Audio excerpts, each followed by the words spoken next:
Olá, meus amigos, professor Denis Carvalho aqui.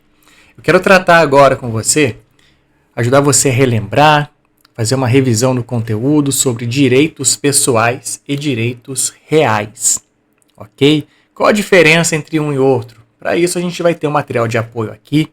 Esse material já vou compartilhar aqui com você, para você já fazer uma leitura prévia. Este material eu irei compartilhar com você, caso você assim deseje. Mande uma mensagem aqui para mim nesse vídeo que eu encaminho para você, tá certo?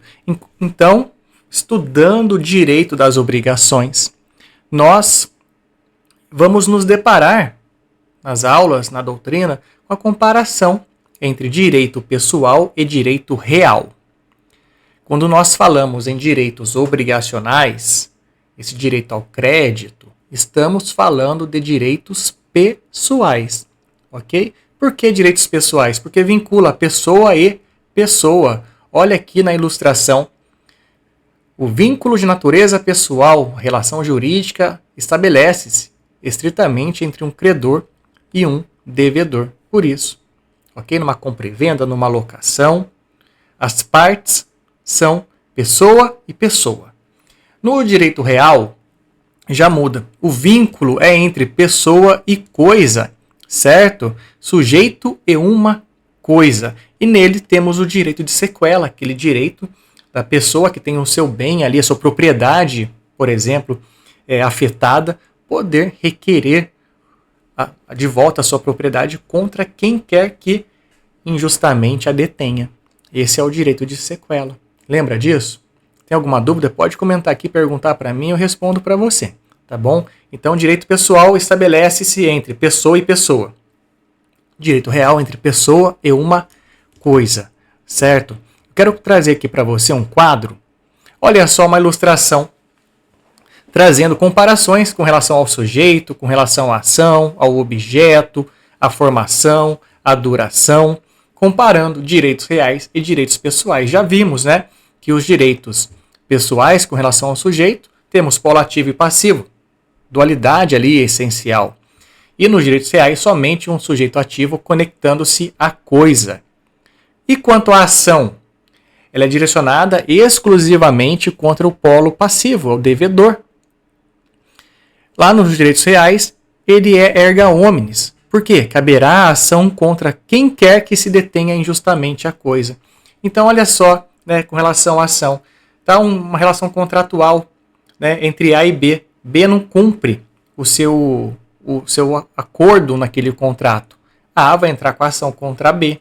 Não vai entrar com a ação contra o pai de B, contra o irmão de B, porque eles não fazem parte do contrato. Ok? Agora, quando falamos em direitos reais, digamos uma propriedade de imóvel, né? Eu tenho uma casa registrada em meu nome. Uma pessoa, se passando ali pelo proprietário do imóvel, vende para um terceiro. Esse terceiro comprou essa casa dessa fraude, né, que vendeu o imóvel para ele, mas o imóvel está no meu nome. Eu vou entrar com a ação contra quem? Contra quem estiver utilizando a minha casa. Não importa se é A, B, C ou D. Não importa. Não importa a relação pessoal que eles tiveram. Quem comprou de quem? Não me importa. Porque eu sou o proprietário e vou exercer o meu direito de proprietário. Um daqueles direitos, né, que você estuda lá em direito das coisas. Usar, gozar, dispor e reaver a coisa. Certo? Outro aqui no nosso quadrozinho, né, quanto ao objeto, nos direitos pessoais é uma prestação humana, sempre dar, fazer ou não fazer, e direitos reais é um bem intangível, né, a própria coisa em si. Quanto à formação, os direitos reais, eles são elencados lá no artigo 1225 do Código Civil. Direitos pessoais não, eles são ilimitados, novas figuras contratuais surgem aí a cada momento. Okay? Mesmo que eles não estejam elencados no Código Civil. O Código Civil não consegue abraçar e elencar todas as formas contratuais. Ok? E também, quanto à duração. Direito pessoal, ele é transitório. Certo? Porque a obrigação ela precisa de um adimplemento. Uma hora vai ocorrer o adimplemento. Direito real, não. Ele vai existir até que venha uma nova situação que venha a trazer alguma mudança. Por exemplo, eu sou proprietário de uma casa. Eu serei proprietário até quando? Até eu vender essa casa. Mudou a situação jurídica. Até eu vier a falecer, esse imóvel vier a ser objeto de inventário. Deu para entender? Ele vai, de certa forma, se perpetuar enquanto aquela relação jurídica de propriedade permanecer. Certo? Só que um detalhe, meus amigos, vejam só. Existe uma área, uma zona fronteiriça, que confunde ali direitos pessoais e direitos reais. Traz, então, essa reunião. Então, olha só a parte aqui da doutrina. Encontra-se na zona fronteiriça entre os direitos reais e os pessoais. Por um lado, vincula o titular de um direito real e, por outro, tem caracteres próprios de direito de crédito, consistindo num liame entre sujeito ativo e sujeito passivo. Então, algumas situações ficam bem nesse limite entre direito pessoal e real, bem no meio ali. Essas situações a doutrina chama de figuras híbridas, correto? E aqui se estuda obrigação propter rem, obrigação com ônus reais e obrigação com eficácia real. Tá? Como mostra aqui o nosso quadrozinho aqui. Olha só, dá um pause e faça uma leitura sobre esse quadrozinho para que a gente possa conversar sobre ele.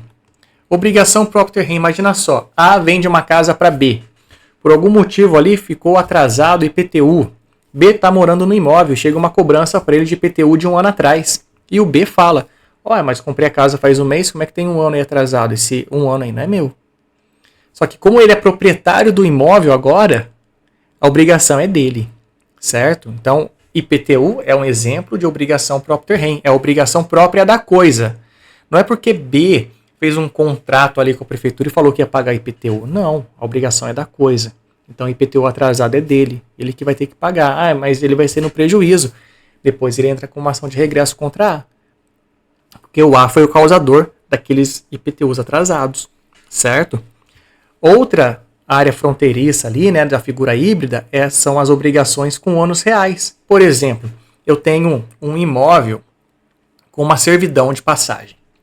Esse imóvel é meu, eu faço uma servidão com um terreno vizinho que está atrás de mim. Uma servidão. A gente realiza ali todo o procedimento para deixar bem elencado isso na matrícula do meu imóvel, né, que tem uma servidão.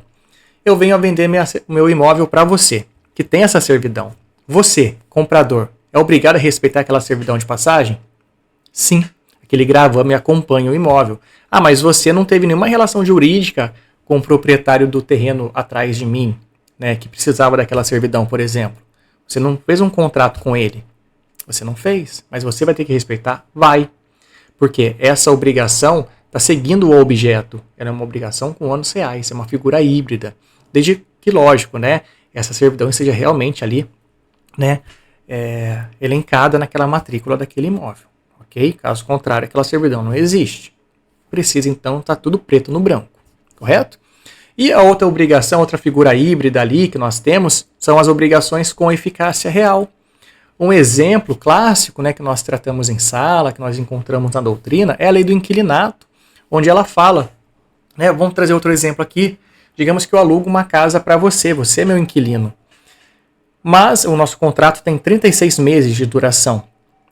No 20º mês eu quero vender o imóvel, ofereço para você, a compra você não deseja comprar, eu vendo para uma terceira pessoa. Essa terceira pessoa, ela tem que respeitar o seu contrato de locação, que está em vigência ainda, tem um período, tem mais 16 meses em andamento para ser finalizado. Esse terceiro vai respeitar o contrato ou não vai? Ele vai, desde que exista uma cláusula no nosso contrato, uma cláusula de vigência dessa locação, e ela esteja averbada na matrícula do imóvel, ou seja, teve publicidade a terceiros. Então, aquela pessoa que comprou vai respeitar, sim, o seu contrato de locação. Nossa, mas esse terceiro não fez o contrato com você, né? Por que ele vai respeitar? Porque é uma obrigação com eficácia real. E seguiu todo o trâmite que a lei menciona. Ter, né, no contrato essa cláusula de vigência e também estar averbada na matrícula do imóvel. Certo? E se não tiver isso, Denis? Aí basta que não tem, né, não está averbado na matrícula. Basta que esse novo proprietário te notifique ali com 90 dias para você sair do imóvel. Certo? Então ficou aqui 9 minutinhos, quase 10 minutinhos, nossa revisão sobre comparação entre direitos reais e pessoais, figuras híbridas. Qualquer dúvida, manda aqui para mim, eu respondo para você. Grande abraço, bons estudos e até a próxima.